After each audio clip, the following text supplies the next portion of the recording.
Okay, take three. So first things first, Minecraft. It's just sort of a neutral background, more interesting than just a completely black background or something on Google Images. And I have a glass of water this time in case my throat gets dry. So now, if I'm stuttering, it's not because of dry throat. It's either because I'm taking a sip of water or because I am nervous.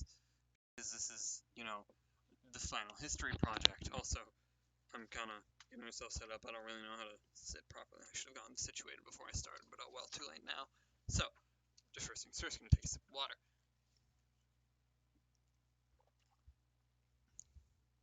Alright, so, facts of the case. Loving versus Virginia. 1958, Mildred Jeter and Richard... That's not right. Mildred Jeter and Richard Loving got married in the District of Columbia. They moved back to Virginia, or went back, they didn't move back, went back to Virginia where they live, and lived there for a while, and then they were told, hey, you're breaking the law. Our law states there can be no interracial couple.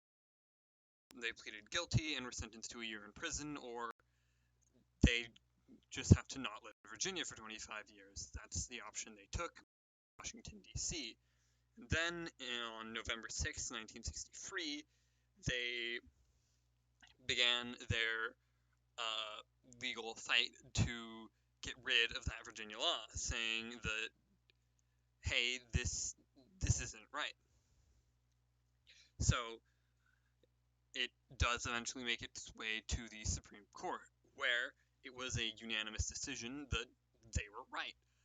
Virginia was being stupid and unconstitutional. They probably didn't say stupid. That's more so coming from me. So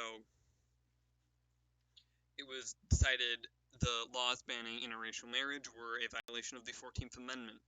In the majority opinion, the Chief Justice Earl Warren wrote, and this time I'm going to be very careful to read this quote correctly, under our Constitution, the freedom to marry or not marry a person of another race resides with the individual and cannot be infringed by the state. There we go. Last time I messed up that quote. That's why that was an outtake. The majority opinion also declared that this is in a few more words than I'm saying it in. Simply because the law affected all people equally didn't mean it didn't violate the 14th Amendment, and that according to past cases, laws that divide people in some way needed some sort of logical justification to exist alongside the 14th Amendment, which the justices did not feel was provided in this case. Water time.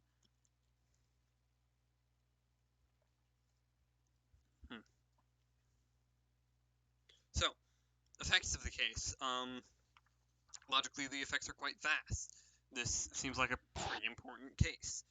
Sorry if there was a bit of static there. I rubbed my microphone a bit. My hair is getting pretty long and it's tending to sit in my eyes. So, if this case had been ruled the other way, there are some people who may not have lived. Because I say this because there are some people who are stuck living where they are in one state for financial reasons, for family, for their job. I suppose that would fall under financial reasons. And then there are also those who, for religious reasons, don't want to have a kid until they're married.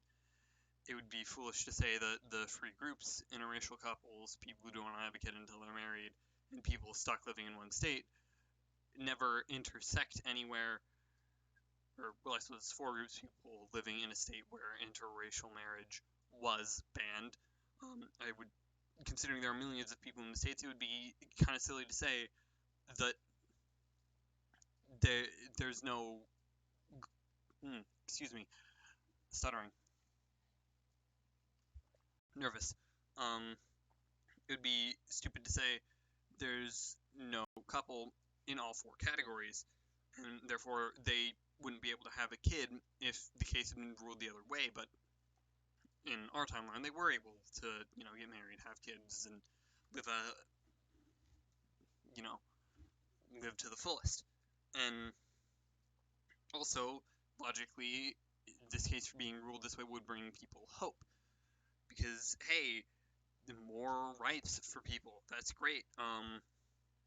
At that spark of hope, it's possible some civil rights, like activism stuff, would never have started, and it's possible some other court cases that got people more civil rights would never have started, because if this case had been ruled against, there are like other people who had cases where they were like, hey, this happened to me, this isn't right. They may have seen this case and say, oh, well, if that went that way, then my case would go the same way. Therefore, I'll basically, to wrap up the effects section here, without this case, many lives would not have been lived to the fullest due to a lack of rights and or a lack of hope for gaining those rights, and some lives would not have been lived at all. Last segment here is legislative language. Not really sure how to do an entire segment of the video or this assignment in general if I did it in another way, where I just show I understand the legislative language. I think I demonstrated that well enough, going over the majority opinion and what I read there, because I did find an online copy of the majority opinion. The way I'm saying that makes it sound like it's some sort of achievement. It was like the third result on a Google search. Might have even been the first result. But for all intents and purposes, that's pretty much the end of the video, of the assignment. My sources are on the script document. I'm turning that in with this. On my blanking, sorry. On my paper where I do my reflection of the school year, voice cracking, in case the video file isn't able to be downloaded or used for some reason, I'll upload this to YouTube and link it there. And so, yeah, that's that.